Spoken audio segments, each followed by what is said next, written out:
What up, good people? It's your boy Mogul Mal, and I'd like to welcome you all to Mal on Movies, where I talk about movies that I've seen from the theater to the couch. Now remember, I'm not a critic, I just like movies. What up, good people? It's your boy Mogul Mal, man. It is another episode of Mal on Movies. We are back at it once again. It's been a minute since the last time we've talked. The last thing we seen was Captain America, and like I said, the month of March was real slow in my perception of movies, box office movies dropping. So we had to come back. I got my man Daytrick in the back. Yep. We back. You know what I'm saying? Back, so before we get anything, how you feeling? I'm feeling good, man. I'm glad that we back. I'm glad that we back at it. I haven't seen as many movies as you have. Right. No, it was really slow. I mean, and what we go do today, because I'm gonna just get straight to it. Y'all know the movie of the movie of the movies of the movies for right now is Sinners, right? And so we go dive into that, and I want to give it the appropriate amount of time that it deserves. So therefore, just a quick highlight of the movies that I did see in March and over the last few weeks. I seen Alto Nights, which is The Alto Nights. It stars Robert De Niro, another Italian mob movie. Robert De Niro in this film is playing two characters, right? So he has that back and forth, which threw me off when I first saw it. But I would say this movie is based on friends and betrayal. That whole the mob, right?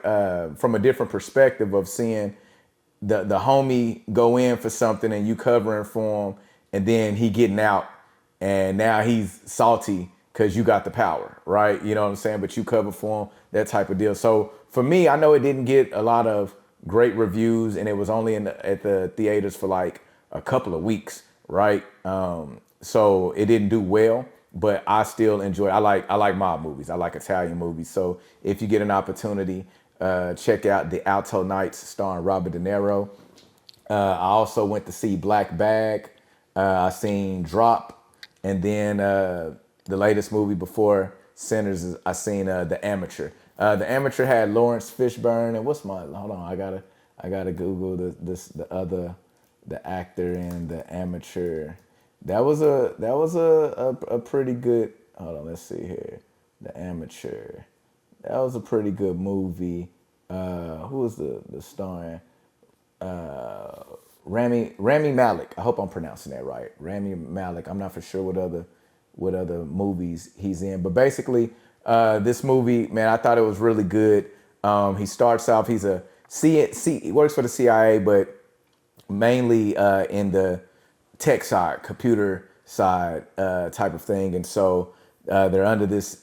They have this big project going on, and my man's wife ends up being targeted in a terrorist attack type of deal. And so once she's killed, and so from that point, his whole thing, he finds out information about the CIA, about a bunch of illegal stuff that's going on behind the scenes. And his whole thing is like, yo, y'all keeping this thing secret, but I'm trying to avenge the death of my wife, you know? And so basically he goes in, gets a training from Lawrence Fishburne, who's in the film as well. The thing about it throughout this movie is that he's, like I said, because he's working in tech, he's not a killer at all, but in the midst of it, he gets to killing folks in their own way. So it's like not point and shooting direct type of thing, but more of a accident or by happen. And so, like I said, I thought I'm looking forward to it possibly being a sequel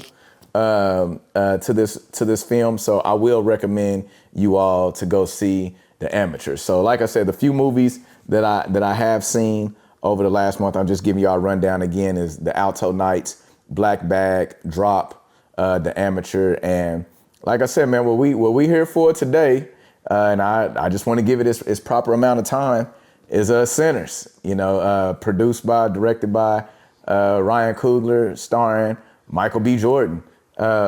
Man, before I dive into it, the actual movie. What I want to focus in on is just, I want to just give Ryan Coogler, I just want to focus in on the accolades of this film. Off top, I'm gonna just tell you straight up right now, I believe that this is probably Michael B. Jordan's best acting role that I've seen in a lot of the movies that I've watched him in. I've watched a lot of movies, and this one, I think he bodied it. From playing two characters to embracing it to giving a separation. I was really paying attention to that. Let me go to my character. I mean, every single actor, actress, Mary, Annie, and I'm just naming their character name. Delta Slim, Delroy Lindo, like Pearline, her name is Jamie Lawson. Jack O'Connell, who played Remick. Miles, who plays Sam. Just the acting in this film. I'm not, like I said, man, they bodied it. So I want to make sure that we just give them the proper praise and accolades. And, you know, I don't know if you all paid attention to, we have a lot of conversation about the Variety post that Variety made the headlines. And so I want to bring this up because this is very, very important. I'm one of those, when it comes to black movies and black film, I stand on the side of go see it. Like, I don't need to know what it's about. I understand and know if we don't show up at the box office, it makes it difficult for these movies to be produced and greenlit. So we have to go and show up. So with that said, like I said, of course, this is one of those other films. I had not seen a preview, didn't know nothing what it was about or anything like that. But over the weekend, Variety, which is a very popular publication, news publication, they go on Twitter, and I want to get it correctly. So they say, this is what they say. This is the statement. All right, so it says, I got to read it verbatim. Meanwhile, Sinners, a vampire thriller from Black Panther director Ryan Coogler and star Michael B. Jordan, opened at $15.6 million overseas from 71 markets. The film was far bigger in the U.S. and Canada, topping the box office with $48 million. In all, Sinners has amassed $63.5 million in its global debut.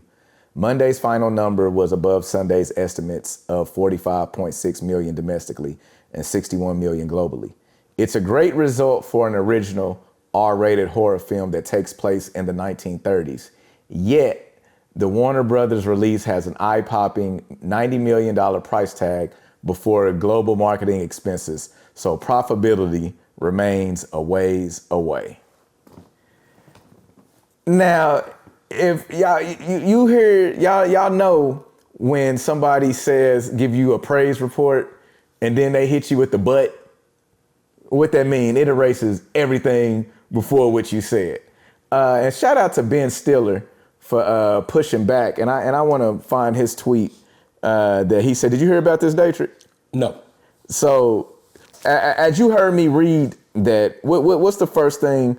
They make all this comment. The film was far bigger than in the U.S. and Canada, topping the box office at $48 million. It amassed $63.5 million. But then they tell you that, you know, it was a $90 million. It took $90 million to make it. And then the last line says, so profitability remains a ways away. What like does anything stick out to you in just that statement? Pretty much what you said. I think that I hear again, going back to how some people got to do twice as much, 3 times as much to get the credit. You're right. And respect. And, you know, possibly even what we talked about before filming, his opportunity to get an award from this. And so it's kind of downplaying. It kind of downplaying. Like, yeah, so Ben Stiller, y'all know famous Bill Stiller, actor, comedian. He says, in what universe does a $60 million opening for an original studio movie warrant this headline? And so that's what he's saying. So like he's giving pushback on it. You know what I mean? Like why is this the headline? Why is this? And the thing about it is that so I read to you pieces of the article on X, Twitter. It says Sinners. The headline says Sinners has amassed 61 million in its global debut. It's great result. That's where it starts with, and then it ends with the release has a $90 million price tag before global marketing expenses. So profitability remains a ways away. And it's like that line wasn't necessary, right? And the thing is, it opens 60 million, right? The first weekend. What do you mean? It remains a ways away. No, it's right there in front, but it's unnecessary. Well, they tried to point out. Okay, 90 million to make. What is it? 90 million. Yeah. The marketing. So they're trying to say they got to recoup that money. So they're trying to say that you got a long way to go. Yeah. But that's one of the things. Like I say, man, that right there should just let you know the games that's being played and all of that, right? Like that's the one thing I just wanted to start off and bring that up is like that was unnecessary.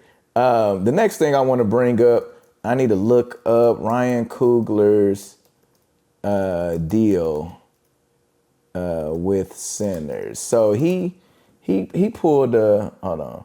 So hold on, within the context of Sinners, Ryan Coogler's deal with Warner Brothers, in which he retains the rights to the film in 25 years, has been a source of much. So that's a big deal. Shout out to him for what he's done, like what he's negotiated. Let me see here. I want to get the right everything that he's negotiated. Let's see here. Hold on. It says he needed to retain. So Coogler, who also directed, he needed to retain control of the film's final cut and receive a percentage of the box office gross from the beginning of the film's theatrical run.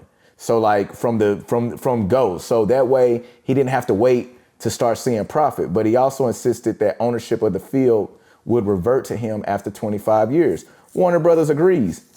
So now this talk in Hollywood, they're like, yo, this is crazy. Like to give this man back. This is what we need to go in business. This is what we talk about with ownership from music to film to having your IP and all of that, your intellectual property, right? Like so, and I'm so like I said, I ain't even got to the movie yet. We just warming up to the thing. So my man, he done struck a deal that done shook up Hollywood. You already got our news articles saying that it's a ways away before they start to recoup. You know what I mean? And that's wild, right? Like that's wild to me to even have that. The other thing that I want to just throw out there is, like I said, man, just the way he casted the characters, right? So as we dive into the movie, I think it was very interesting. I got to pull up the cast. Remick.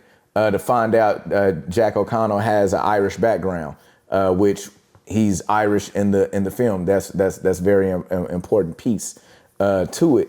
So I thought the casting of it, even the casting of Haley Steinfeld, Mary, I think that was important too. To have people with those backgrounds that you identify with the character, you know what I'm saying? Like I said, I can't say enough about the casting of this film. And so, man, kudos to, like I said, the acting, kudos to Ryan striking this deal and just having a major box office weekend. And shout out to everybody that's going to go see this film in IMAX. That's the other thing about it, right? He was very specific on the Breakfast Club of saying, go see this film in IMAX. And I think the people are delivering and going to go see it in IMAX. I've been checking and been seeing it's almost full. We're in the middle of the week right now and people are still going. So shout out to us for doing that. That is very important. So man, let's get into it. Just overall, Daytrick, what you think about just your initial seeing of the film? Well, I ain't gonna say a filmmaker, but I'm a filmmaker. Yeah, you think? I ain't a filmmaker. So, I appreciate. We can break this down in so many. I really appreciate how it was shot. There you go. What I'm saying? how it was shot, the way the framing, it just had me like, wow, so I definitely I've seen it once, so I'm gonna have to go see it again. Yep. I didn't see it in IMAX. I saw it in Dolby. In Dolby because IMAX was full. Yeah. But I will go see it again in IMAX. But yeah, I mean, I like how they brought everything together, and I like seeing these type of film from us. Okay. Like, you know what I'm saying? It's not always what somebody would expect. So before we go into the film though, talk to me real quick about the importance or the beauty, even though you've seen it in Dolby, understanding it to be shot in IMAX. Why is that such a big deal from a film perspective or a filmmaker perspective? Because I've heard this and me as a watcher, but just understanding even from your eye, what is it about cinema brought in IMAX? Well, like certain lenses, certain compositions in an IMAX theater, it really brings you into the film. You know what I'm saying? It really brings you into it. Yeah. Even in Dolby, I noticed there were certain parts with the sounds that I heard that was going on. Yeah. I think that I would have benefited even more in IMAX, where I got the sound coupled with being immersed into the film. You know, I like that. I like that. Definitely. It's definitely something I need to go and experience. Word. Well, yeah, no, definitely, man. Well, man, we gonna walk this. I think let's walk this thing down from the top. You got a different mind than me, so I ain't as smart as you. No, we're not gonna do that. Yeah, no. I'm gonna just walk it down. I'm looking forward to learning something from you right now. There was certain things, and I've tried to watch the balance of me because I've seen it a couple times. So I've tried to watch the balance of reading other people's reviews and then just my own thoughts. So let's just take it before I even get into the full film. One of the things that stuck out for me in the beginning was the usage of the Native Americans, right? And so, like I said, it's so much significance in this film. Or you know what? We gonna break it down from the beginning. I'm sorry. Let's just start from the top where they talk about the griots, right? And the old stories starting from our African roots. And so understanding that and bringing that into Mississippi. So we're talking about the slave trade, our roots, and coming from Africa. So they're talking, even in the beginning of the film, they're telling you these griots, these stories from a spiritual standpoint of the passing down of history and all of that. And so that was important. And so we know religion and spirituality is important to us as a culture, as a people, and all of that. And so that first scene when Sam pulls up to the church and everybody is in all white in the church, you know what I'm saying? So I felt like the significance of this purity, but then he's walking in all bruised and battled, and I thought immediately the significance of the just in church in general. You have these what's supposed to be pure, sanctified religious folks, right? The first thing he walked in and they like, oh my gosh, whoa, you gonna let him in? And Pops was like, no, come here. You know what I'm saying? And I think that's a very important thing because that's what the church is supposed to be. It's supposed to be embracing and coming. But then he lets them know. He said, hey, you know what I'm saying? Like you keep this music. He's like, it's that music. Like, man, I want you to make this gospel, this church music. And Sammy is like, nah, I ain't with it. So anyway, because the story starts from the end. So y'all know he shows right there, but he shows he hugs him, and then they say, a day or the day before. And so then that's when we get to him saying, hey, if you keep flirting with this type of music, the devil will show up on your doorstep. And so I thought that was interesting too, because this whole theme throughout the film, for me and as an artist and a musician, is this idea of music. And, if it's the devil's playground, if it's used from the music industry, if it's used to conjure up these spirits, if it's as evil as it says, and even that's in the Bible as well. And so I thought that was just setting that tone, and him having his guitar and as many of us go through as artists of, like, a lot of music is rooted in the church, right? You know what I'm saying? Like a lot of that, but you have this making world music or Christian music. And he was like, man, I'm out here. I want to make music. He said he wanted to be out of the church, not necessarily out, but in that moment, he wanted to be free. This idea of freedom. It's like, man, I'm a sharecropper. I've been working on this plantation. Like, I want to go be free and play this music amongst the people. That's where he felt most free or whatever. And so I thought that was very interesting. I already knew where the battle was going to come in. Now, mind you all, like I told you, I hadn't seen the preview of this movie. So, boom, when the cousins pick him up, when Michael B. Jordan, my initial thought was like, oh, how long they gonna do this? Like, is he about to play two parts? Like, I once again, I didn't know. Did you know? Did you know anything that there was gonna be twins? I didn't. So when you initially seen it, where'd your mind go to? Typically in a movie like that, well, in filming where it's one person playing two different people, I figured eventually they would split them up. Yeah. I wasn't surprised when that came. Yeah, I wasn't surprised because I knew that eventually they're not gonna the whole entire movie.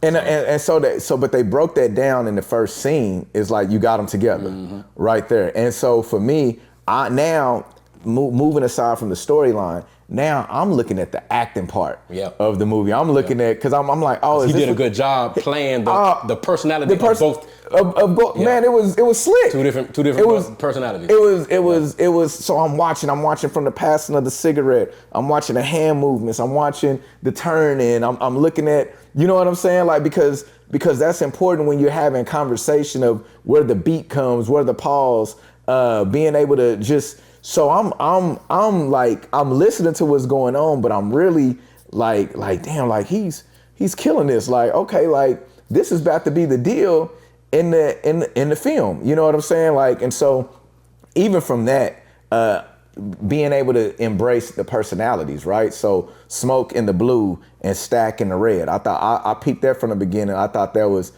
interesting from the blue and red type of that whole thing. Like I was thinking. Good brother, bad brother. Like whenever I think of twins, I'm always thinking like, who's the good, who's the bad type of deal, you know? And just even in the conversation that they was having with the cousin, with Sam, like when he even told him, you go with Stack and then Smoke is gonna go do it. So Smoke was the brother that like was in control, like ran the things. And so I peeped that. So I thought that was very interesting. So just the whole idea of knowing, that was the other thing, peeping why they had left Mississippi. You know what I'm saying? So when they made the comment about, you was supposed to go run up there with Capone in Chicago, you know what I'm saying? Like, so I thought I was like, okay, so they got out of there. But then to bring it back to when Sam was asking them about what it was like to be up north, thinking it was free, he's like, it ain't no difference. Like, that just lets us know from a racial standpoint and all of that is like, all of this, it's just in different forms. Racism is racism. So he's like, it ain't no different but buildings. It's just buildings, country here. But that Jim Crow is still Jim Crow. And so those few things in the very beginning had me really peeping of what this film was going to be, right? And so we get to them, saying that they want to do the juke joint or whatever. And so I thought it was interesting when they first pulled up to the barn or whatever, or what we found out to be a slaughterhouse. I peeped immediately when they start rubbing the floor. You know what I'm saying? I was like, yo, this is something. And I think there was an intuition there that knows something ain't right, you know. And what was his name? Hog, whatever the Klan's leader was. He was like, oh no, this is all good. Don't worry about that. I thought that was very interesting that they would still buy that, but it felt like I was confused for a second because I was like, dang, they just gonna be able to just pay this man off and they you tell them that y'all step foot across here, we go blow y'all up, or we go, you know what I'm saying, you go get shot. And I'm like, dang, is that how you talk to the Klansmen? So that really threw me off. But that boldness that he spoke was very intriguing. And so from that point, it was up. Like I said, just to see the thing. Another thing that in that short span of them setting everything up was the Asians. I was definitely floored by. Yeah, I loved them. I loved it, man. Hey, so go ahead. Yeah, man. Even the country twang. I was like, wow. That's what yo. So I'm like really like wow, like y'all talking like the first, like I say, and that's the thing about stereotypes, because I'm like, yo, in my brain, I'm thinking like y'all must have just got over here type deal, but. From how we could tell that they may have been third generation. Oh, yeah. You know what I'm saying? Like because they had to talk. Yeah. It was country. Yeah. It was we here in Mississippi, like we know the people. They talk like us. They talk like us. It threw me off. I thought it was a joke. Like I was like, are they playing right now? Like is this for real? Yeah. And so I thought that was, like I said, that everything leading up to that, it was really dope. Like I said, even with Smoke going out there, boom, shooting the guys, trying to like just his whole approach and demeanor, and them looking at him like, oh, y'all the twins, like everybody know the twins, and so that was very interesting to me. And so then we shift over to Stack doing his part and going to go get a Delta Slim. And I was telling the homies earlier, I said, he embodied that role. But I said, when you're dealing with an alcoholic or a drunk or anything like that, what an addict of a way to get them. And I said, I thought it was very interesting and funny how he went from saying, like, man, you ain't gonna pay me. You gonna pay me right now, but these people pay me daily. You know what I'm saying? And my man, he cranks open that Irish beer. And so he's like, hold on, what's that?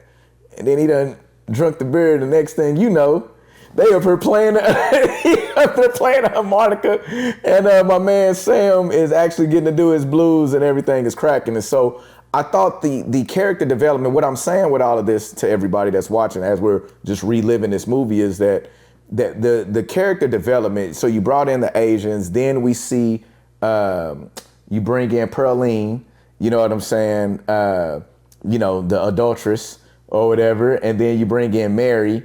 The way they brought in these characters to bring them all to this place, I just thought was really dope. I thought it was when you're setting up and doing character development and knowing where everybody is in the play, I just thought that first 30, 40 minutes of the film was really powerful and significant to how we get into the next thing. So now, once we get to the scene, like I said, once it kicked up, and I thought it was interesting when they said that, I don't know if you peeped this, but when Smoke had asked the Asians, I want to get their name right, Grace and Bo, about the sign, she said, we only can write it in red.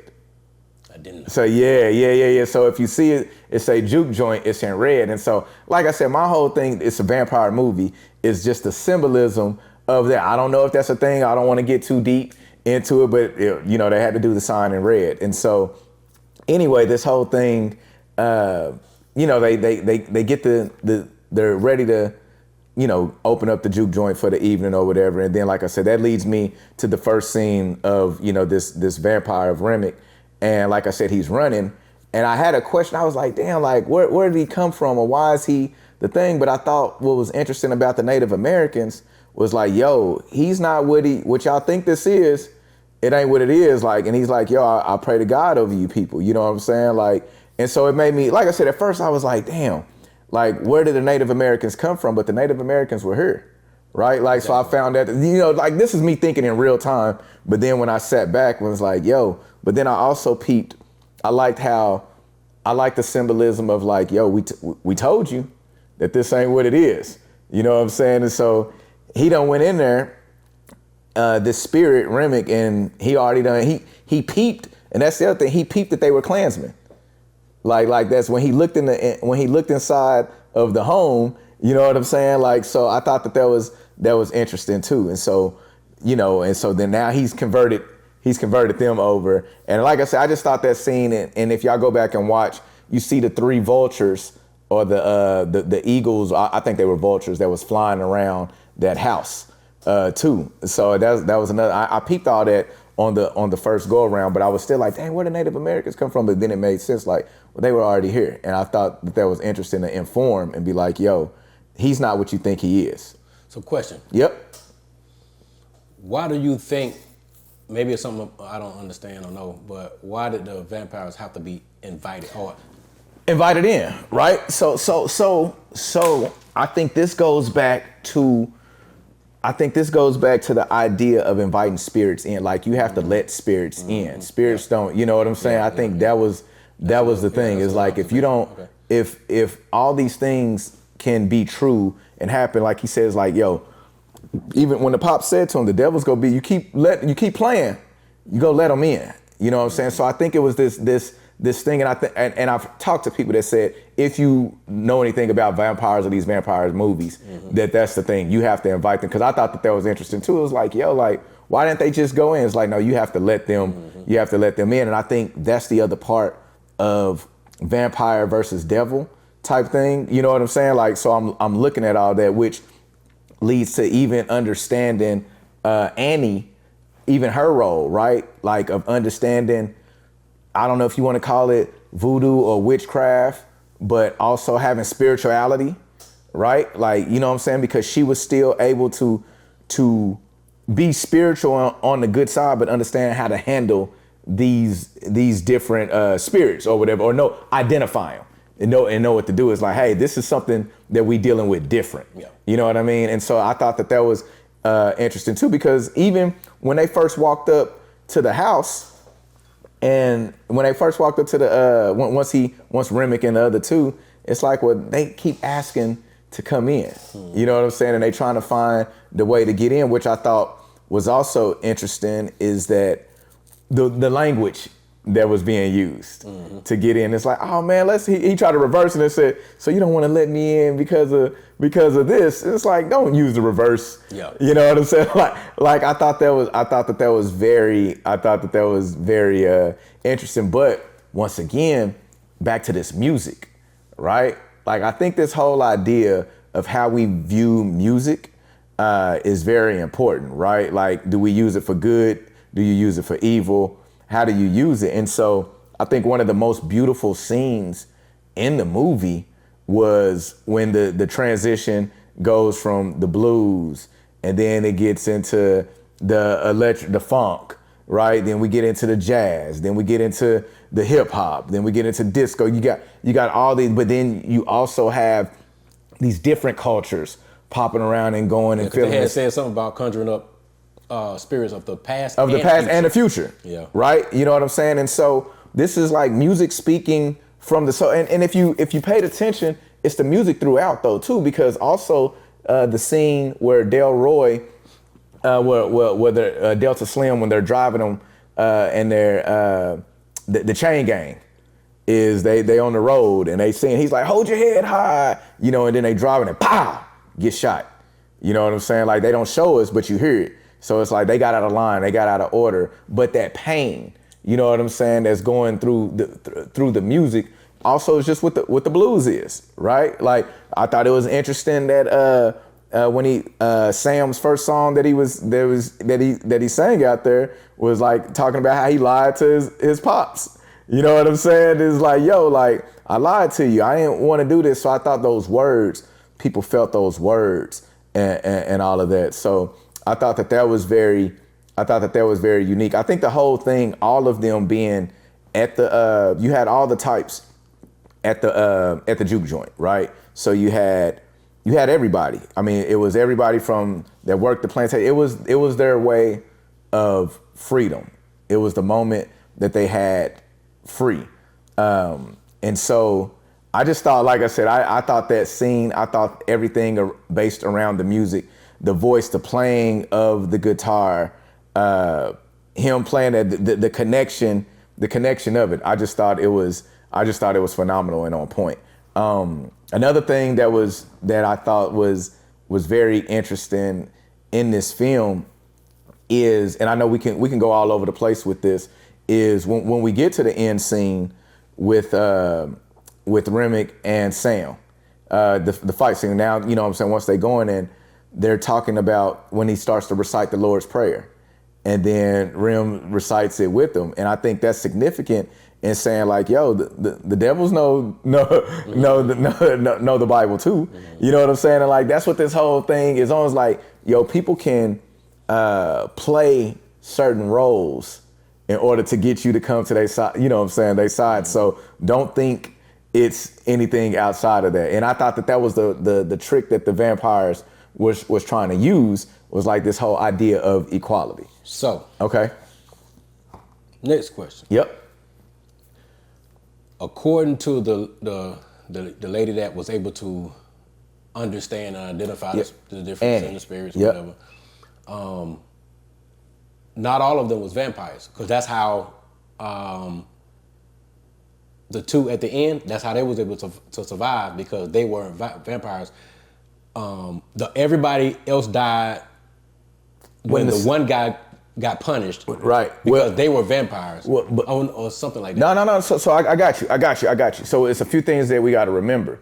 So, because check this out. So remember the first scene with the when Remick was running to the house. Like I said, we're talking about the Native Americans. The sun was setting, right? So, because that was the other thing, the sun was setting, so the sun was up, but he was burning and all that. Mm-hmm. So the thing about it is that the whole idea was for them to go, the way they could be destroyed is the stake in the heart or to get through sunlight, right? Mm-hmm. So when he did hit him and it was burning, the sun was still coming up. Mary and Stack wasn't there. So if you remember, it'll be a flashback where Smoke was about to kill him, but he didn't. They never showed it.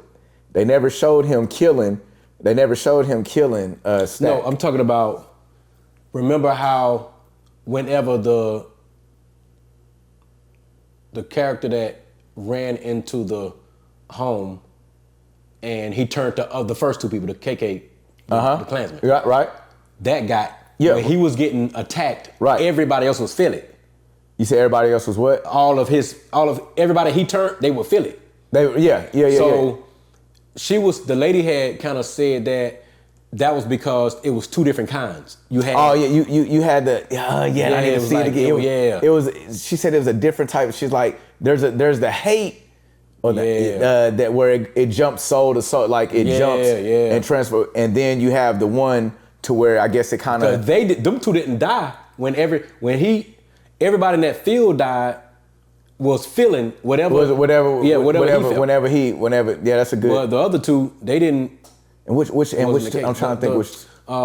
Michael B's character in the end, the one that survived. That's right. And the girl.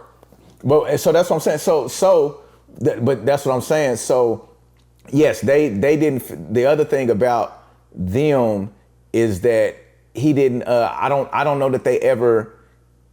I know what you're saying. I don't know that they ever came out into the light or whatever. I think they showed Mary running away. So I don't know that she would. I don't know if they had to be in the same proximity. That's something to look up. Like I said, but that's we have to check that out. I'm gonna see it again, so I'm gonna have to make sure I pay attention to it. Yeah. And like I said, when they cut back and flashed, it didn't show him actually kill. You know what I'm saying, right? So he said that he let him. He said right. Stay alive. And he said that he made him. Did you stay for make a promise? Yeah. I stay for it. Yeah. So he said that he made him promise that he would let him live. Let him. And you seen even in that scene, that's why I say, man, the power of music. They were still saying, man, come to, like that music is so powerful. Even like I said, I thought it was something when Remick. I said one of my favorite scenes is he's sitting up there doing a river dance, and they sitting up there doing a polka and doing or whatever it is. I thought that was. I was like, yo, they going crazy out there. He kicking up. He doing all the things, but it was definitely cultish, but it was him embodying them. And then I think also the embracing of this whole idea that song Pick Poor Robin Clean. I was reading about like that statement means the narrator erasing the memories of people, like you're basically, it's not like, I think they use it in the physical sense too as vampires, but like also in a sense of like wiping out your memory. Like, so therefore we will have the same thought. I know I'm the head guy. I know what you were thinking. And I think we also have to remember that Remick was probably from many lifetimes ago, right? You know what I'm saying? So even with him being Irish or whatever, it's like, yo, like the white people don't mess with me either, because he tried to use that tactic. Like, yo, like you need to come on this side because they about to come back and kill y'all anyway. You know what I'm saying? And so that was a thing.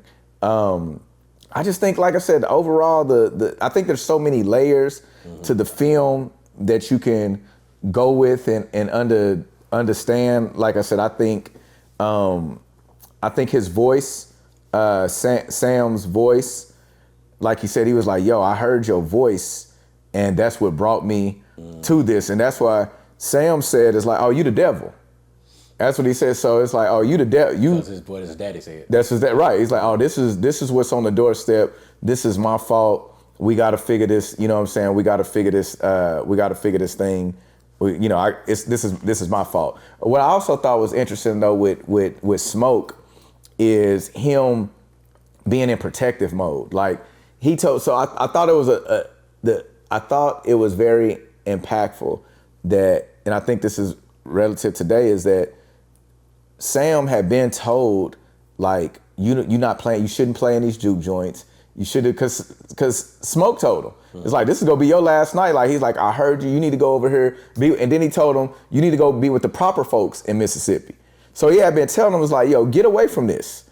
Like, this ain't what you want. And so I think he heard it from the church side, and he heard it from the worldly side, right? But I found it interesting that he still went with the worldly side, so to speak. You know what I'm saying? Like, so that raises the question is like, do we believe that if it's not gospel music, that the music is bad? Yeah, that's good.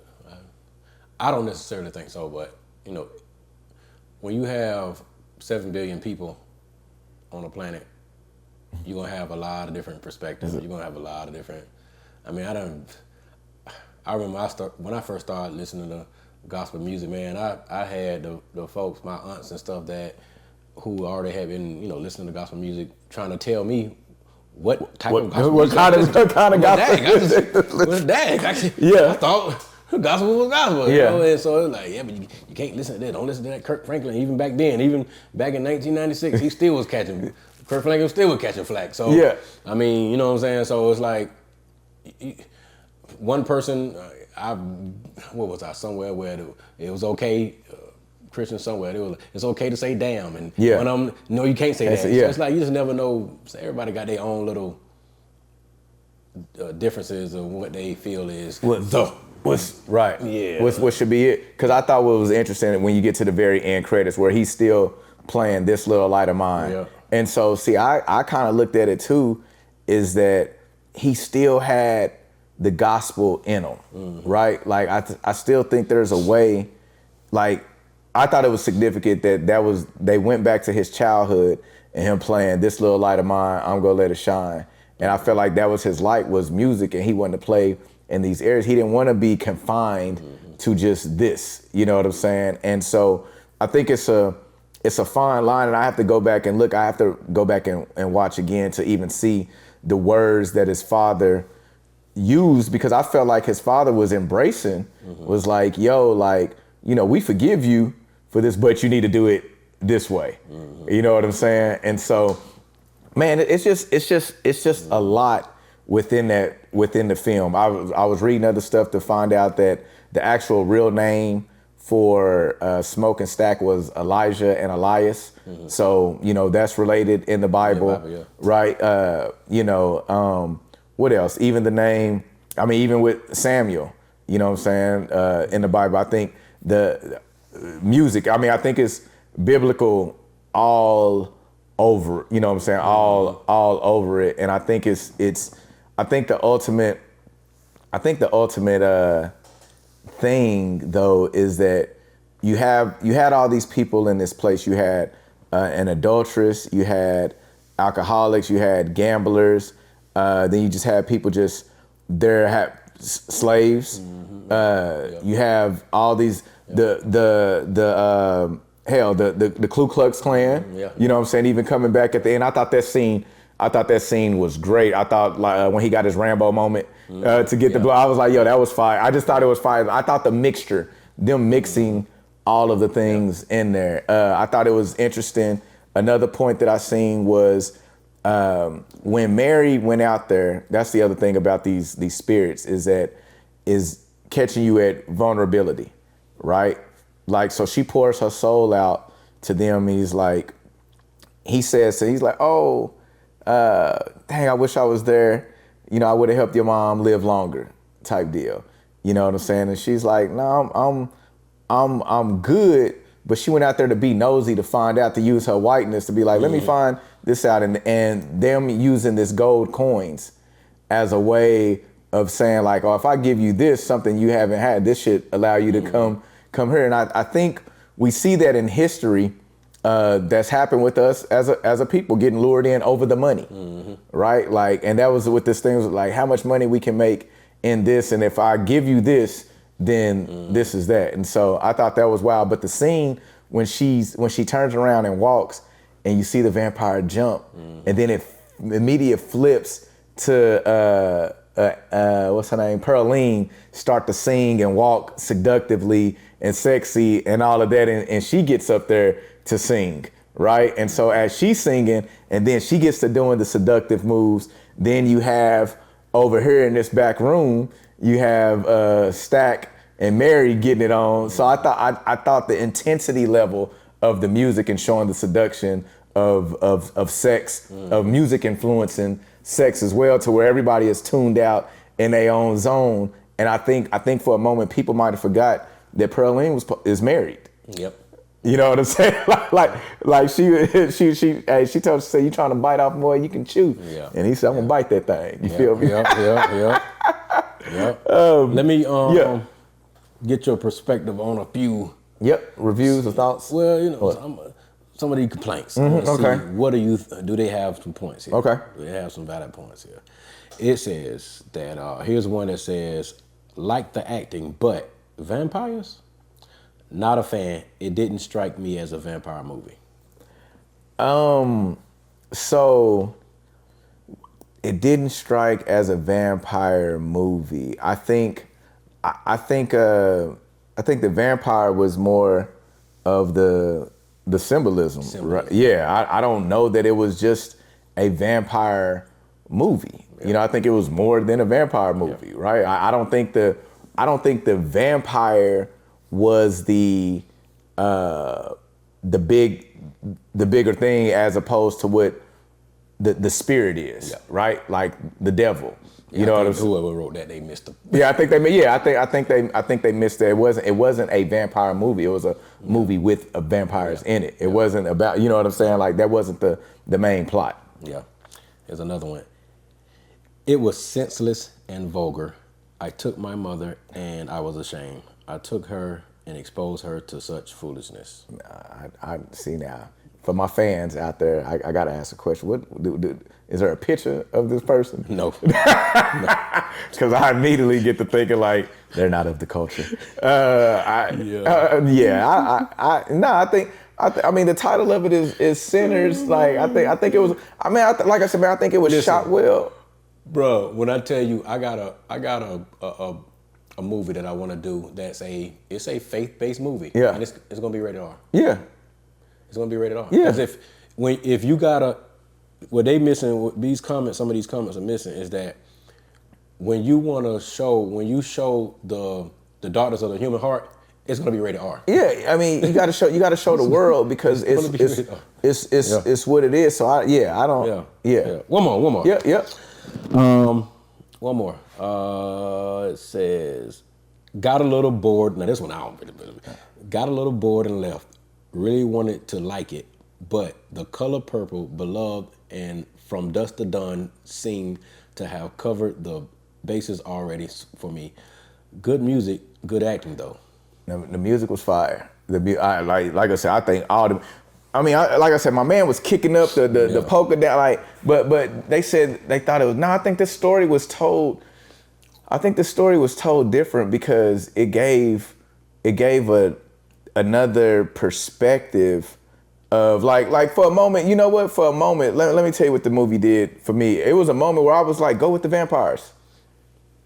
Cause I was like, go kill the Klansman. Like, y'all, like I had them like it was for real. Like I literally said, I was like, well, shit, it don't sound like a bad idea. Like for real. Like until they came back with the memory thing and he started talking like that, it was like, like okay, maybe not. You know what I'm saying? Like, but I was thinking like maybe it'll twist and do that. And so I think this showed. Man, I think it showed so much from, like I said, from a brother's perspective, which I didn't even touch on a lot of with Smoke.